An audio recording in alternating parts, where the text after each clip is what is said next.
Bismillahirrahmanirrahim. Assalamualaikum warahmatullahi wabarakatuh. Salam sejahtera bagi kita semuanya. Om Swastiastu, Namo Buddhaya, salam kebajikan. Bapak, Ibu, dan saudara-saudara sebangsa dan setanah air, penerapan PPKM darurat yang dimulai tanggal 3 Juli 2021 yang lalu adalah kebijakan yang tidak bisa kita hindari, yang harus diambil pemerintah meskipun itu sangat berat. Ini dilakukan untuk menurunkan penularan COVID-19 dan mengurangi kebutuhan masyarakat untuk pengobatan di rumah sakit, sehingga tidak membuat lumpuhnya rumah sakit lantaran overkapasitas pasien COVID-19, serta agar layanan kesehatan untuk pasien dengan penyakit kritis lainnya tidak terganggu dan terancam nyawanya. Namun, alhamdulillah, kita patut bersyukur setelah dilaksanakan PPKM darurat, terlihat dari data penambahan kasus dan kepenuhan bed rumah sakit mengalami penurunan. Kita selalu memantau, memahami dinamika di lapangan, dan juga mendengar suara-suara masyarakat yang terdampak dari PPKM. Karena itu, jika tren kasus terus mengalami penurunan, maka tanggal 26 Juli 2021 pemerintah akan melakukan pembukaan secara bertahap. Pasar tradisional yang menjual kebutuhan pokok sehari-hari diizinkan dibuka sampai pukul 20 dengan kapasitas pengunjung 50%. Pasar tradisional selain yang menjual kebutuhan pokok sehari-hari diizinkan dibuka sampai dengan pukul 15 dengan kapasitas maksimal 50%. Tentu saja dengan penerapan protokol kesehatan yang ketat, yang pengaturannya akan ditetapkan oleh pemerintah daerah.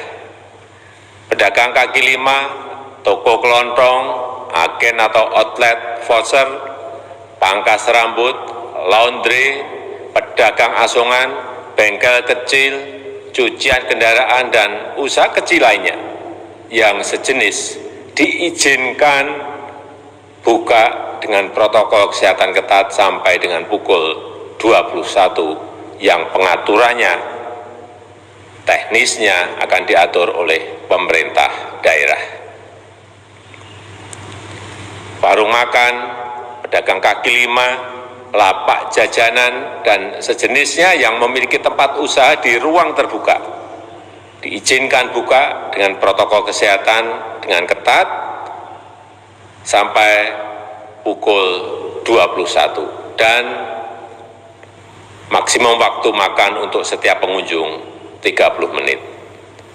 Sedangkan kegiatan yang lain pada sektor esensial dan kritikal, baik di pemerintahan maupun swasta serta terkait dengan protokol perjalanan, akan dijelaskan secara terpisah.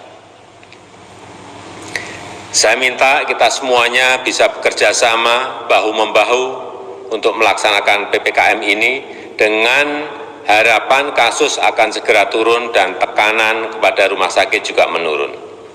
Untuk itu kita semua harus meningkatkan kedisiplinan dalam menerapkan protokol kesehatan, melakukan isolasi terhadap yang bergejala dan memberikan pengobatan sedini mungkin kepada yang terpapar.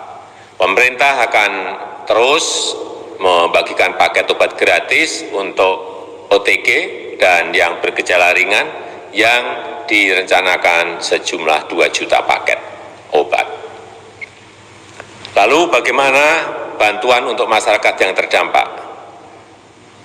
Untuk meringankan beban masyarakat yang terdampak, pemerintah mengalokasikan tambahan anggaran perlindungan sosial 55,21 triliun rupiah berupa bantuan tunai yaitu BST, BLT desa, kemudian kemudian PKH, juga bantuan sembako, bantuan kuota internet, dan subsidi listrik diteruskan.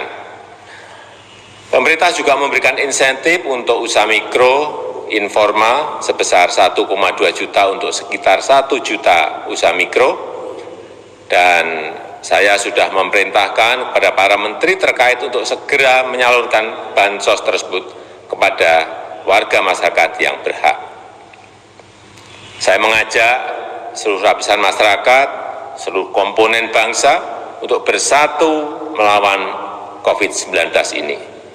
Memang ini situasi yang sangat berat, tetapi dengan usaha keras kita bersama, insya Allah kita bisa segera terbebas dari COVID-19.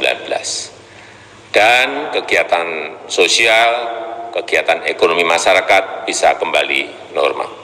Terima kasih. Wassalamualaikum warahmatullahi wabarakatuh.